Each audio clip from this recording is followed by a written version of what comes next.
The only people who don't want to disclose the truth are people with something to hide. Do you think you're going to see Brian Williams on the evening news confront the beliefs of those murderers? No. No. No. The only thing we can hope for, I mean, really what we're reduced to at this point is reality slapping them in the face.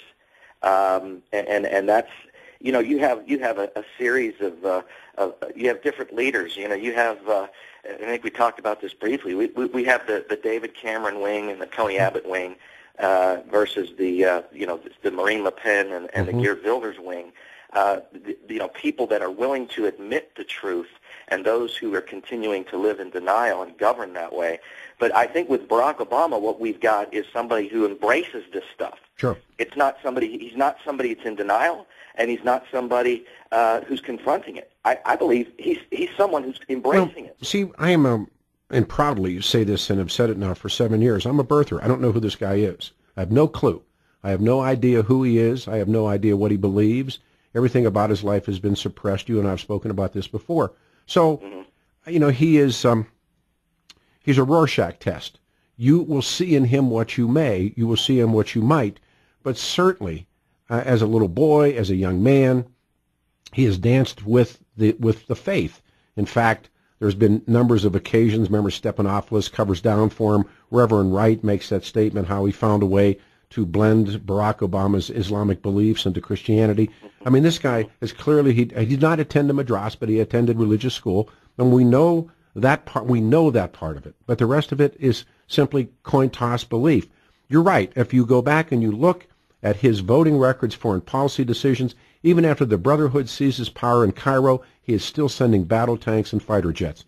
To the life of me, and like I said, I may go to my grave never knowing who this man really is, or we may someday learn who he is. But right now, Ben, you and I both know, and anybody with room temperature IQ knows, you have no idea who this guy is. All right. Well, you know, he's the quintessential example of why you need to profile. Because if we did have, and I'm speaking hypothetically here, but if we did have a Muslim Brotherhood agent somehow masterfully and become president of this United States, what would the profile of that individual look like? Sure. And how closely does this president match that profile? But again, I mean, I have spent a long time and listened to a lot of smart people, and there are no answers. I mean, as I've been using my grandmother's term lately a lot, as God is my witness, but you don't know who this guy is. And we're going to do a piece next week. The evidence is overwhelming. The so-called birth certificate has been manufactured. His what historians call, and they use different terms, but credentials sometimes are used. Bona fides is the word that's most often used. All of them are suppressed. You don't know who this guy is. I swear you have no idea who he is. I don't even know who his biological father is. And having said those things, and I think I could, the people who would call me racist for so many years, they've ceased doing it, and they just lay off their attacks now. We've invited all of them on the show. They will not appear to even have a conversation about it. So having said that, I figure we've won at least that part of the battle. They've at least skunked off. But having said that, I swear, Ben, you have no idea who this man is. I certainly don't. But again, yesterday, the total lack, and the same thing was with John Kerry, but Kerry, as well as Hillary during Benghazi, I mean, they simply are butt boys. I mean, they're stooges, and they will do what they're told to do. Kerry has become a caricature of himself, but they can't say Islam, they can't say jihad, they can't say those words. And like I said, until that moment comes, until some one of these people will be able to confront the beliefs, pal, we got no dog in the fight.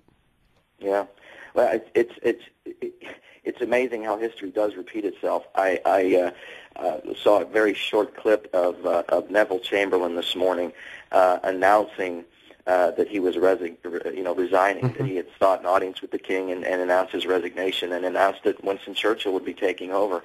That's because he had failed so miserably with the fight against the Nazis. He believed them. Yeah, he believed them. And I don't know what the media was like at that time. I don't know if they supported him or not, but you really get a palpable sense that kind of a dynamic is taking place right now.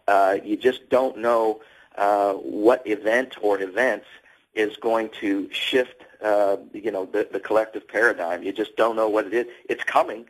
There's no doubt it's coming. You just don't know when or how it's going to manifest itself. History has that great line where the tiger will eat you, but he will just eat you last. The only people who don't want to disclose the truth are people with something to hide.